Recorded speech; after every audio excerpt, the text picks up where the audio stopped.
同樣是北半球過冬，中美兩國差距也太大了吧？最近的美國是真的不太平，明尼蘇達的事小編就不說了，說多了怕頻道沒了。光是佛恩风暴的事就夠小編和大家聊一期節目了。你現在可能坐在空調房內吹着暖氣，但目前的美國一大半地區正在遭受極端天氣的摧殘。說實在的，看完之後，小編都想說一句：老天爺也太偏心了。大家好，歡迎來到星球熱點，國際大事從不缺席，輿論場中抽絲剝繭，聚焦獨家中國資訊，點讚、訂閱加小鈴鐺，帶你用不一樣的視角讀懂中國故事。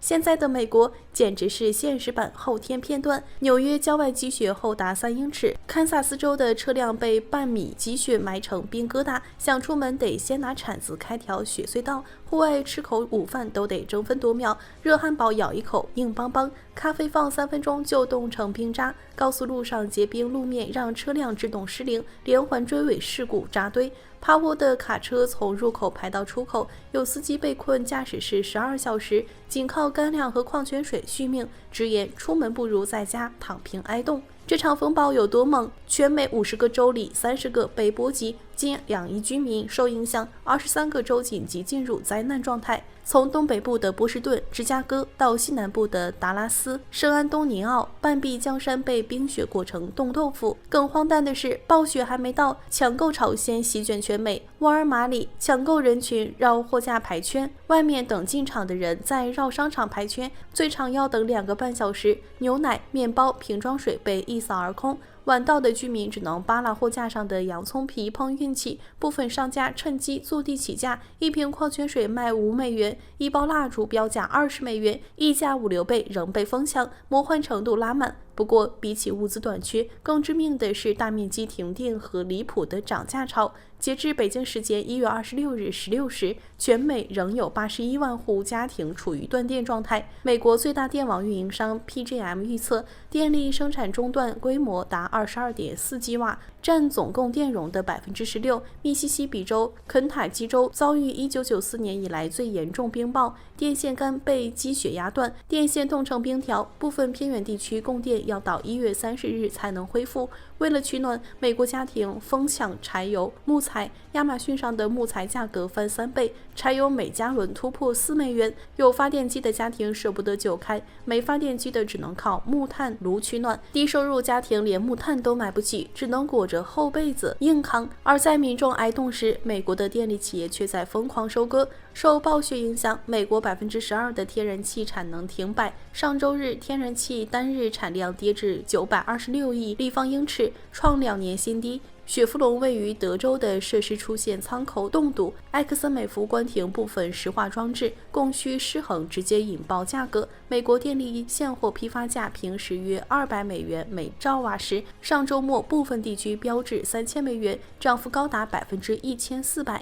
周一，賓夕法尼亞州、馬里蘭州電價再漲360%，創2014年以來新高。天然氣期貨更誇張，本周一天暴漲25%，本月累計漲幅超100%，上周漲幅創下1990年有記錄以來之最。對此，美國民眾的怒火在社交平台徹底爆發。德州一位居民曬出電費單，平時每月電費150美元，這次寒潮直接衝到800美元，電價翻了幾倍，凍得睡不着，也不敢開暖氣。紐約網友抱怨，停電3天，家裡食物全凍壞，只能吃乾糧，政府救援杳無音信，電力公司卻在發災難財。還有網友尖銳吐槽，美國應對暴雪的唯一方案就是漲價，電費、油價、物資全漲，資本賺得盆滿缽滿，老百姓只能聽天由命。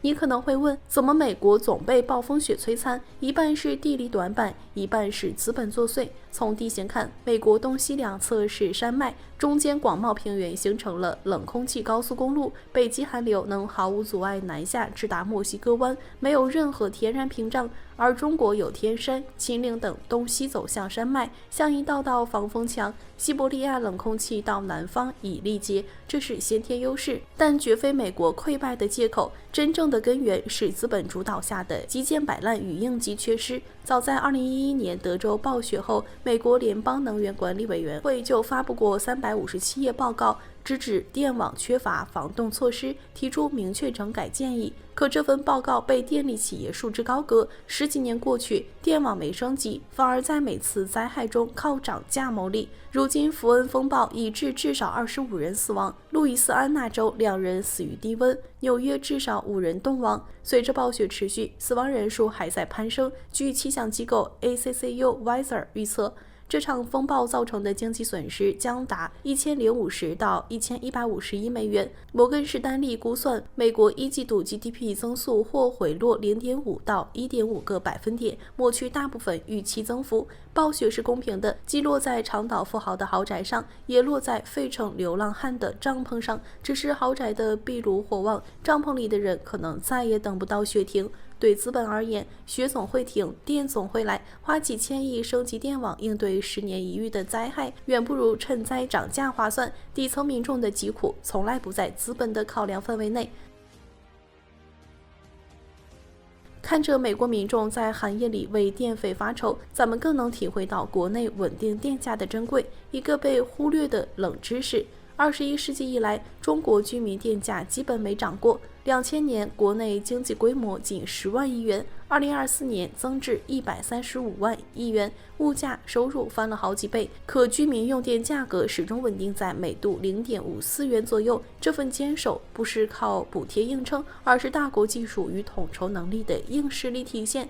根據2025年的最新數據，在全球145個國家和地區中，中國居民電價排名第38位，僅為全球平均電價1.13元每度的一半。電價最高的百慕大每度達3.3元，愛爾蘭3.15元，德國2.8元。美國居民電價約1.2元每度，是中國的2倍多，且實行階梯電價。寒潮期間電費動輒上千美元。在全球前20大經濟體中，僅沙特、俄羅斯等能源出口國電價比中國略低，其餘國家均高於中國。且中國是商業補民用模式，商業電價0.8元每度補貼居民用電，與發達國家居民電價高於商業電價的模式形成了鮮明反差。你可能會說，中國電費不漲是因為中國發電量多，用得少。如果你這樣想，那就大錯特錯了。2025年，中國全社會用電量突破10.4萬億千瓦時，創下人類文明史紀錄，相當於2.5個美國的用電量，抵得上歐盟、日本、俄羅斯、印度4大經濟體之和。當然，這個數字可不是浪費，而是經濟活力與民生保障的佐證。2025年的電量主要流向了3大核心領域，一是民用保障。2024年居民用電量1.5萬億度，僅占總發電量的15%，占比只有每日的一半。用更少電量保障了14億人的取暖用電。二是製造業根基，作為世界工廠，從螺絲釘到汽車，從芯片到基建耗材，每一件商品的生產都離不開電力。廉價穩定的電力是中國製造業全球競爭力的核心支撐。三是未來布局，東輸西算，基地靠充足電力支撐全國70%以上算力，為 AI 大模型訓練、數據中心運轉功能。正如馬斯克所言，未來貨幣的本質是瓦特，而中國正手握海量電力，搶占未來賽道。中國能實現低價穩供，源於4大硬核支撐。其一，電廠效率領跑全球。以國電電力為例，從成立到2022年，人均發電量從109萬度增至1181萬度，人均創收從25萬元升至490萬元，靠超臨界機組、智能化控制等技術大幅降低成本。其二，火電煤耗持續突破。上世紀80年代，每度電耗煤400多克，2024年降至303克，遠低於國際320到350克的平均水平，每年可節省數千萬噸煤炭，折算成本超100億元。其三，電網效率全球領先，國家電網員工從2010年的153萬減至2022年的87萬，收入卻從1844億美元增至4600億美元，人均效率翻倍。特高壓技術還構建起了西電東送的3大通道，輸送能力達3.4億千瓦，將西部廉價清潔能源輸送至東部，實現了全國能源優化配置。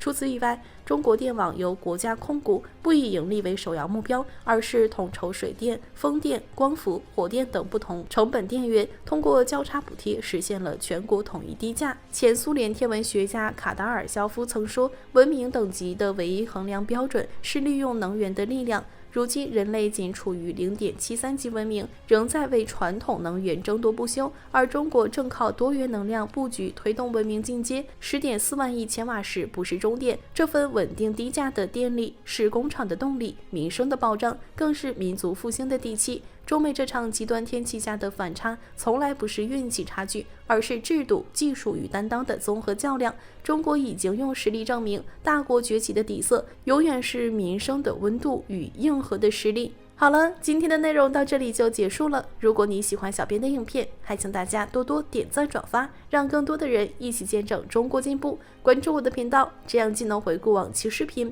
又不會錯過之後的精彩內容。那我們下期節目不見不散。